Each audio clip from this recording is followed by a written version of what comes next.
Hey there everyone, welcome back to another episode of If I Can Do It, You Can Do It, and today's episode is going to be focused on alternate picking. I mentioned alternate picking in a lot of my videos when teaching techniques like minimum hand movement and finger control and stuff like that, but I've neglected to actually talk about alternate picking itself. And it's a little presumptuous on my part to assume that anyone coming to a channel looking for advanced guitar techniques might just know what alternate picking is. So here's a video about alternate picking. There are 3 exercises based off of some very helpful exercises that I found years ago, which I'll post a link to in the description so you can also use those. These are ones that I developed to help me with some of my playing and some of the patterns that I like to use. So let's jump in. So one of the first things you want to consider when you're alternate picking is the actual technique itself in regards to your right hand. With alternate picking, you are moving your pick in the opposite direction that you just put it in for every single note. So whether you're doing a scale, and we're not worried about our left hand right now. We're just talking about our right hand.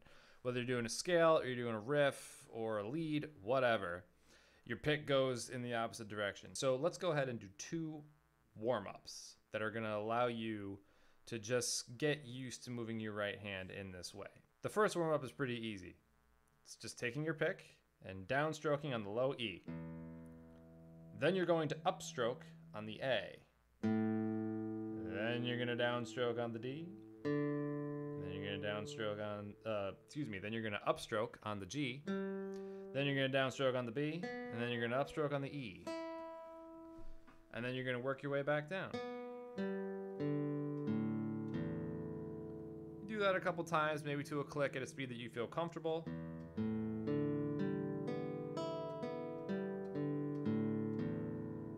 For our next warm-up, what we'll do is you're going to take your pick and you're going to you're going to alternate pick, so down, up, down, up, down, up, on one string 4 times. We'll start with our low E. You might want to have your hand rested on the bridge. 1, 2, 3, 4. Instead of going to the A string, go to the D string. So you're going to get a little bit of string skipping in this one.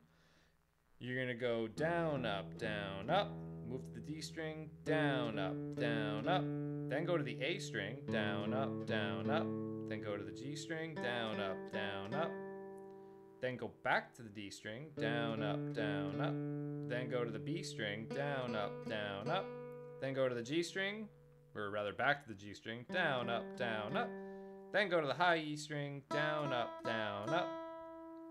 and then work your way back, skipping the same way up as you did down. So you just played the E string.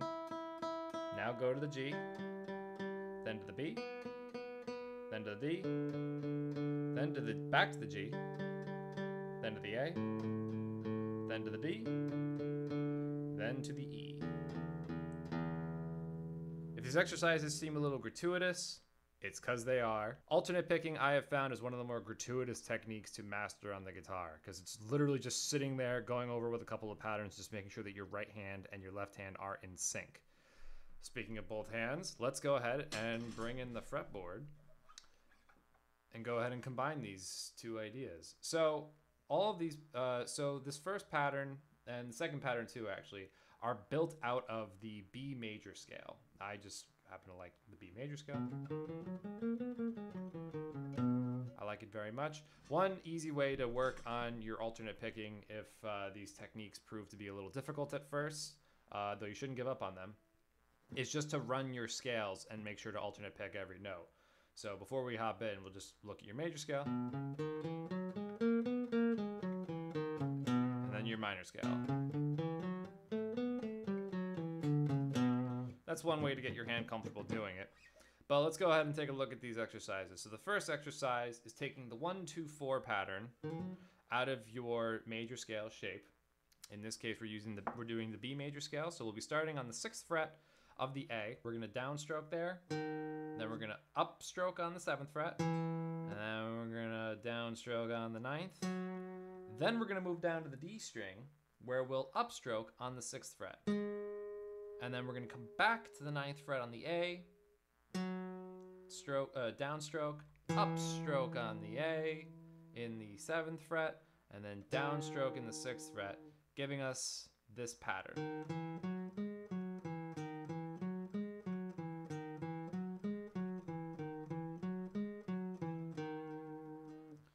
that pattern alone is fine, sounds okay. What I would like you to do after you get comfortable going is, instead of going to the 6th fret on the D, go to the 8th fret on the D with your ring finger, bringing in the 1, 3, 4 pattern that takes place in the B major scale, or rather the major scale shape, causing you to go.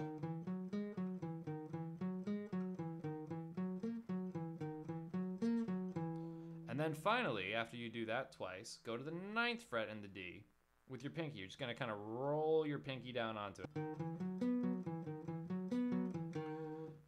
And then you'll go back to the 8th fret, giving you a total pattern of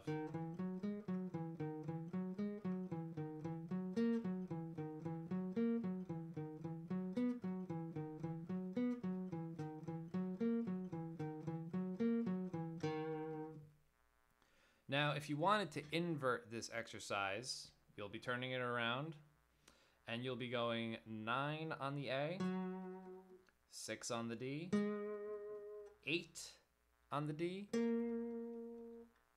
and then 9 on the D.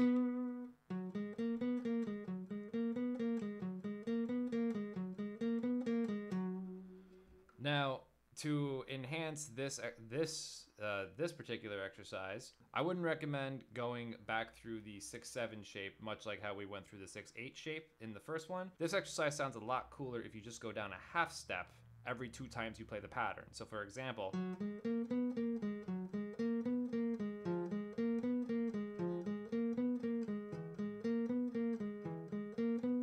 and as you're about to get to the 6th fret, you will just go back to the initial shape, giving you a total, giving you a full exercise of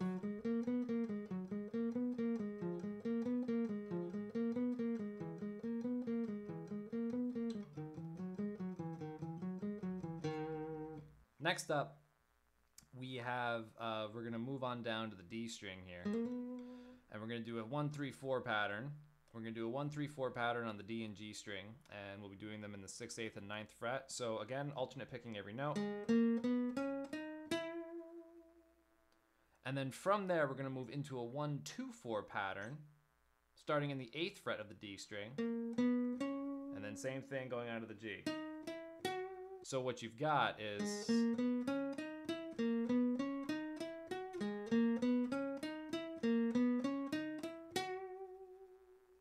now you don't want to do the whole thing ascending. You want to incorporate some descension there just to make sure that your hand can go both ways. So to invert it, you would just go.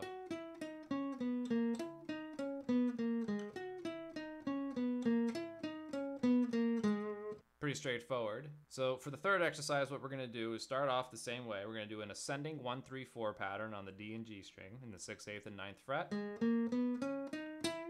Then we're gonna come up to the 11th fret on the G and do a descending 1-2-4 pattern.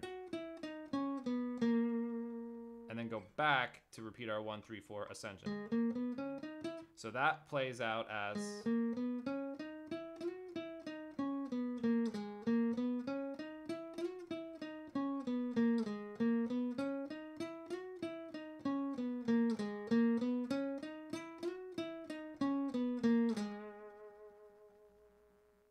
So if you wanted to do an inversion of that pattern, all you'd have to do is take the ascending and descending parts and flip them. So normally, while in the second half of the exercise, we'd be going down from the 11th fret of the G string, as so.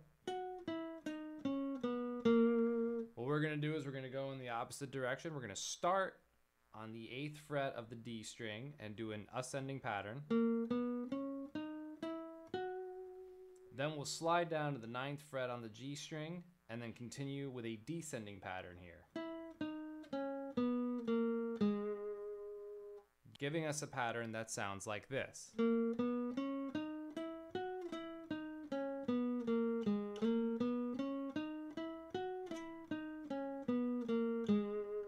Okay, so I hope you found this video helpful. Feel free to leave a comment in the comment section where the comments go. If you have any recommendations, and yeah, don't forget to like the video and subscribe to the channel for more videos like this, as well as cover songs, of all kinds, be it mainstream songs or video game songs or songs from animes or whatever. And if you want to have more of a direct say as to what kind of content I put out on the channel, head on over to my Patreon at patreon.com/DaveMuto, where for as little as $1 a month, you can vote in polls regarding what kind of video I put out, be it a cover or a guitar lesson video.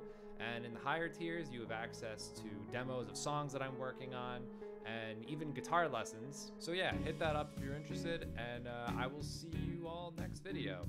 By the way, next week's E3, so video game cover's coming a little early this month. Bye, everybody.